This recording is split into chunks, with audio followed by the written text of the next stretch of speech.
মানুষ বলে নাকি পরিশ্রম করলে সাফল্য পাওয়া যায়। আমি এত পরিশ্রম করেও যে ফেল মারছি আজকের ভিডিওটা আপনারা দেখলেই বুঝতে পারবেন। হ্যালো এভরিওয়ান, কেমন আছেন সবাই? আশা করি ভালো আছে। আগে যখন আমরা ছোটবেলায় এই আরবি পড়তে যেতাম, তো আম পাড়া কায়দা মানে এগুলো কোরআন শরীফ ধরলেই ছোট ছোট প্যাকেটের বিস্কিট পাওয়া যেত, সেগুলো আমরা কিন্তু সবার মাঝে বিলিয়ে দিতাম। তো আমার বড় মেয়েটা কোরআন শরীফ ধরেছে আলহামদুলিল্লাহ, তাই ভাবলাম ম্যাডামকে একটু মিষ্টি মুখ করাই, আর সেই সাথে তার নানি দাদিদেরকেও একটু মিষ্টি মুখ করাতে হবে।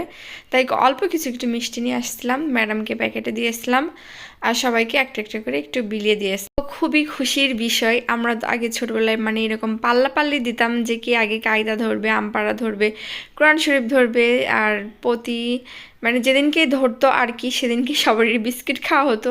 আমাদের বাড়ির পাশে একটা ছোট্ট মাজার মতো আছে, সেখানে একটা বুড়ি নানি আমাদেরকে পড়াতো।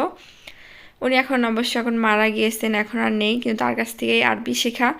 তো উনি পড়াইতো, এমন প্রতিদিন ছিল। আজকে কেউ, তারপর দিন কেউ, এরকম করে বিস্কিট ছিন্নি হতো আর যাই বলা হয় আর কি।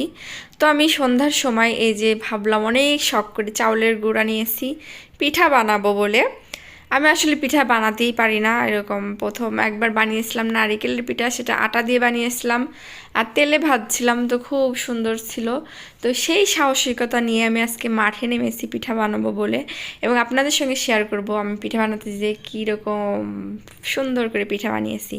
তো প্রথমে বানিয়েছিলাম আমি যে পাটিসাপটা পিঠা, এটা আমি এর আগেও বানিয়েছি, এটা খারাপ না, মোটামুটি ভালোই হয়, খুব একটা পারফেক্ট না হলেও চলার মতো আছে আর কি। তো এটা প্রথমে বানিয়ে নেওয়ার পরে আমার যেন কি যেন পাগলামি মনে হয়েছিল, তো আমি আবার শাড়ি পরছিলাম, শাড়ি পরে সেজেগুজে পিঠা বানাতে গিয়েছিলাম, আর এইভাবে আমি ডসটা খেলাম আর কি। তো আমি অনেক কষ্ট করে এই যে ডোটা বানিয়েছি, আমি বুঝলাম না আমার কী ভুল হয়েছে। চালের গুঁড়া আসলে একটু অনেক ডিফিকাল্ট হয়, সবাই পারে না, আর নতুন রাঁধুনি তো খুবই প্রবলেম। আমার ডোটা একেবারেই নরম হয়ে গিয়েছিল, তো আমি ভাবলাম এটা দিয়ে তো আর পিঠা বানানো সম্ভব না, তাহলে আমি এটা দিয়ে পাকান পিঠা বানিয়ে ফেলি, মানে তেলে ভাজা পিঠা। তো আমি পানিটা নরম করে গরম গরম পানি দিয়ে আসলে ডোটা নরম করে ফেলেছিলাম। আর এর মধ্যে আমার বোন আমাকে উপহার দিতে চলে এসেছে, কারণ আমার বার্থডে ছিল, আগামীকাল ছিল। তো আগের থেকেই আমাকে ফুল দিয়ে আর কি উইশ করছে।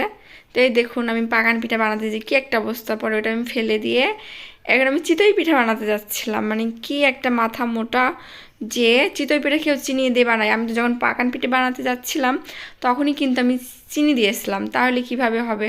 তো এই যে অবস্থা, ফুটা ফুটা দেখে আমি ভাবছিলাম যে মনে হয় আমার হবে, কিন্তু তাও হলো না, খুবই কষ্ট লাগছিল। তারপর আমার বোন আমাকে সারপ্রাইজ দিয়ে মনটা একটু ভালো করলো। তো এইটাই আমি বলতে চাচ্ছিলাম যে অনেক পরিশ্রম করে, অনেক চেষ্টা করে আমি ভাবছিলাম কিছু না কিছু একটা পিঠা আমি বানিয়েই ছাড়বো, আমি জিনিসটা নষ্ট করতে চাচ্ছিলাম না, কিন্তু আমার খুব কষ্ট লেগেছে, কারণ আমি কিছুতেই সাফল্য আনতে পারিনি। এরকম কেন হয়? ইউটিউবের রেসিপি দেখলে সেটা বানাতে গেলে হয়ই না আমার। যাই হোক, আমার বোন আমার জন্য সেম কালারের সেম ঝুমকা নিয়ে এসে দিয়েছিল, 3 কালারের, এখানে 2টা কালার আছে, আর একটা কালার সে অফ ক্যামেরাতে দিয়েছে আমাকে সারপ্রাইজ করার জন্য। হাতে একটা ব্রেসলেট দিয়ে দিয়েছিল, হাতে মেহেদি দিয়ে দিচ্ছিল, তো নিজেকে অনেক স্পেশাল ফিল মনে হচ্ছিল। আর কেক কেটেছি কি বা কী করেছি সেটা আগামী ব্লগে দেখাবো। সবাই ভালো থাকবেন।